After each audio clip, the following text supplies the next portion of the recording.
from Loitering in Wonderland Studios.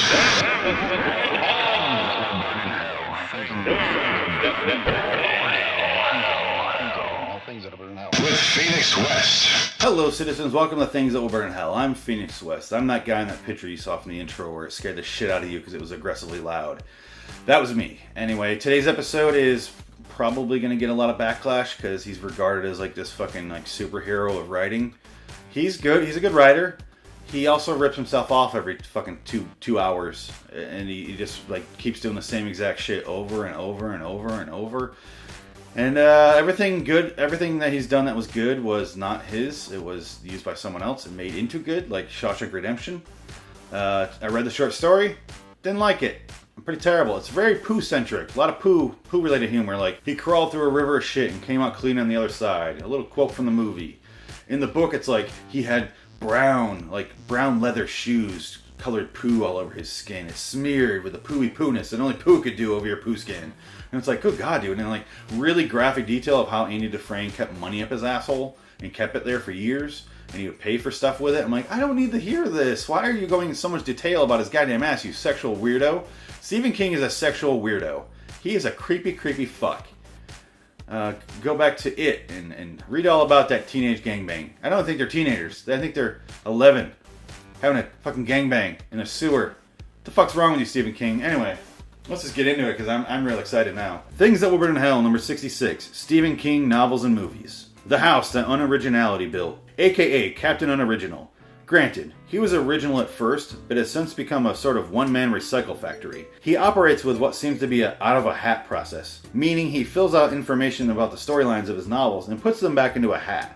Then when he needs to have an occupation for his character, he draws out of the occupation hat. However, this certain hat contains only two pieces of paper. One is prison guard, and the other is writer. Want proof? Of course, I'm ahead of you on this one. Rita Hayworth in The Shawshank Redemption, a story about prisoners and prison guards learning to deal with institutionalization. The Green Mile, a story about prison guards who encounter a prisoner who has magical powers. Trucks have magical powers and start to attack people. Christine, a car has magical powers and starts to attack people. It, a story about a shape-shifting fear with magical powers that kills people, one of which is now a writer. The Shining, a story about a haunted hotel being watched over the winter by a writer. The writer's son also has magical powers. Firestarter, a little girl has magical powers of starting fires with her mind. The Stand, a virus is released killing most of the world's population. It's classic good versus evil after this. Oh yeah, both sides have magical powers. Thinner, a fat man is given a pie by a gypsy with magical powers. He quickly loses weight, hence the title. Salem's Lot, a story about a writer caught up with vampires. Hearts in Atlantis, a story about an elderly drifter with magical powers. Secret Window, a story about a writer who kills people and eats the corn that is planted in their graves. Storm of the Century, a man with magical powers is in prison for half the movie. He then gives the town a choice after 3 hours of boredom. Dreamcatcher, a story about friends who all share common magical powers. 1408, a story about a haunted hotel room trapping a writer inside. Carbon copy of The Shining, only not as good. Misery, a writer is held hostage by a fanatic and forced to write to her pleasing. The Langoliers, strange incidents happen on a plane. One of the passengers is a writer, another passenger is a blind girl with magical powers. The Dark Half, a writer has to kill off his pseudonym. Pet Cemetery, a graveyard with magical powers returns people and animals back from the dead. Carrie, a teenage girl is harassed and shows off her magical powers. The Body, Stand By Me is the movie, a story about children, one of which has aspirations of becoming a writer. Also, I'd like to mention that well over half these stories are set in Maine. Maine is also known as the center of excitement, in case you weren't aware. His books are the literary equivalent of repetitive techno music. Speaking of which, see you next week. Yeah, the next episode is going to be techno music. In a book, it reads a lot easier. In this, you have to wait a week. So, maybe rewatch this and then watch techno music. Episode 67. Figure that out.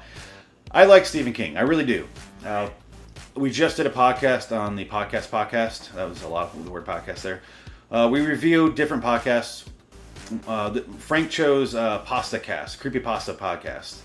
I don't know what the fuck they are. They're like creepy stories that they read off. One guy read a short story by Stephen King, and it was called Lori, and it was pretty good. It was about a widower and his dog, and how the girl's attached to the dog. You keep waiting for something supernatural to happen. It doesn't really. He gets attacked by an alligator, but it's really a minor part of the story. It's mostly about the man growing to learn that life is worth living.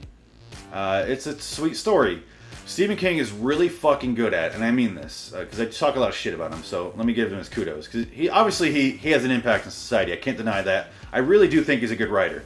He's really fucking good at, like, inner monologue for characters, and, like, the way he describes the characters, and everything dealing with the characters is fucking incredible. He's really good at creating a tone. Not that I'm always interested, but if I were interested in that sort of shit, I think I would really enjoy that part of it.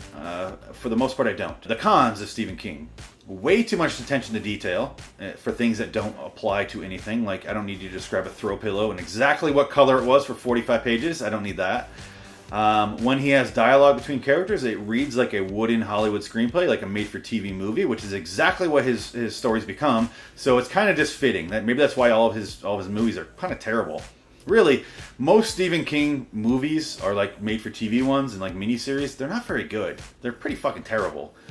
He has those standouts, those exceptions, mostly when Frank Darabont's involved, because Frank Darabont's a fucking genius and can do no wrong. He turns Stephen King's books into like these great movies. I do like Thinner. I don't think Thinner's good, but I love the fucking actor that plays the main guy so fucking much in that movie. He fucking kills it. It's a fun movie. It's not great, but it's fun. Shawshank Redemption is my favorite fucking movie, obviously. I love that goddamn movie. The book is goddamn terrible. How Frank Darabont got that story out of that short story is... I can't figure it out. That's why I say Frank Darabont's a goddamn genius. The Green Mile, another great example. Frank Darabont again. Same setting, same everything. About this one just has magical powers in it. But it's a really good movie. The book, I don't know. I didn't read it. I have a bunch of those little slim ones. They all came in a series. Like, you release them one at a time. Kind of cool. I don't know if I have them anymore. But I think about getting around to reading it. Somehow that's not like a book like this big. Because that fucking movie is like 3.5 hours. So I figured the book would just be like... Stephen King book, where it's like, I don't know how the binding stays together. I don't know how his books stay bound. Literally, there's so much weight and heft in those fucking things. How do they stay glued in there? I have an affinity, a real guilty pleasure when I watch The Stand. It's a TV movie based off his book. The book is seriously like over 1,000 pages, and there's like an unabridged version, which is even longer. I haven't read it. I'm not going to. I really do enjoy The Stand, though. It's entertaining. It has some bad qualities. It's really fucking dated. It stars Molly Ringwald and Gary Sinise and Parker Lewis. I understand that he can't lose, but in the movie and The Stand, he does lose. He loses a lot, and then he gets like a slick back hair and becomes like a biker badass, and then he crashes it and he's all crippled. It's fucking hilarious. It's a weird goddamn miniseries. I used to rent it all the time on VHS tapes, and it would come in like a 4-pack, and you have to carry the whole fucking thing. I really do love that movie for some reason. Gary Sinise goddamn kills it in it. The main old lady, I think her name is like Mother Abigail or something like that. It's like a younger actress with old lady makeup on. I don't know why they went that route. And she sits in a cornfield and she whispers incoherencies to everybody. Like, oh, my time's coming. My time's coming. Good Lord, I can't wait to die. I'm like... Like, what are you talking about? She's like, you must go to Nebraska. I was like, nobody wants to go to Nebraska. Even after the apocalypse, nobody wants to go to Nebraska, all right? Apparently, I'm just talking about The Stand in this one. But Stephen King is grossly overrated. He needs to slow the fuck down. Like, how do you put out that many books in that short amount of time? Every bookstore has a section there where it's like the new releases. And it's basically Stephen King has a spot. And it might as well be like engraved with his name.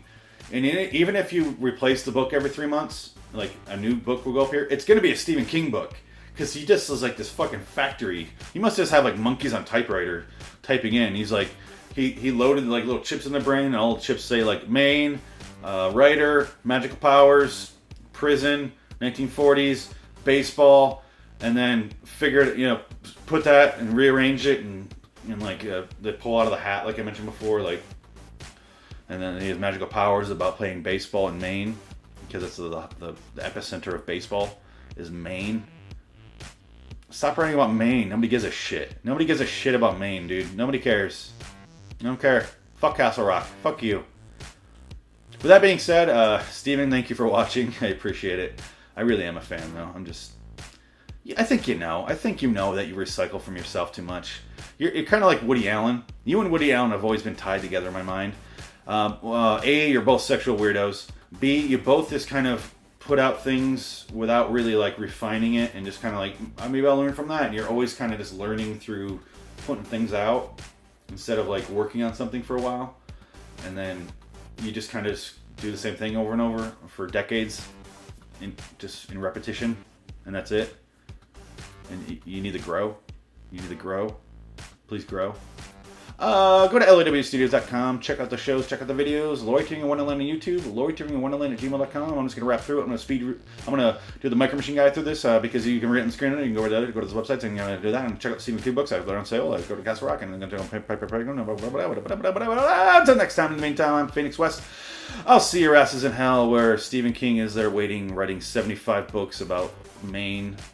Hell. He's just writing books about like hell and just like pumping them out. They're burning. But the fires can't keep up with the amount he's putting into it. Literally, the fire's like, we can't absorb anymore. I know it's paper and we're fire. We can't keep up with it, dude. You have to slow the fuck down. Like, it's too much. We can't do it. The fire can't spread enough. He's just throwing books on top of it and it's spreading. And it's kind of putting the fire out, ironically, even though it's paper. It's kind of like just getting rid of all the oxygen. Because there's oxygen in hell, guys. I don't know if you know that. What the fuck am I talking about? I'm getting out of here. So long, citizens.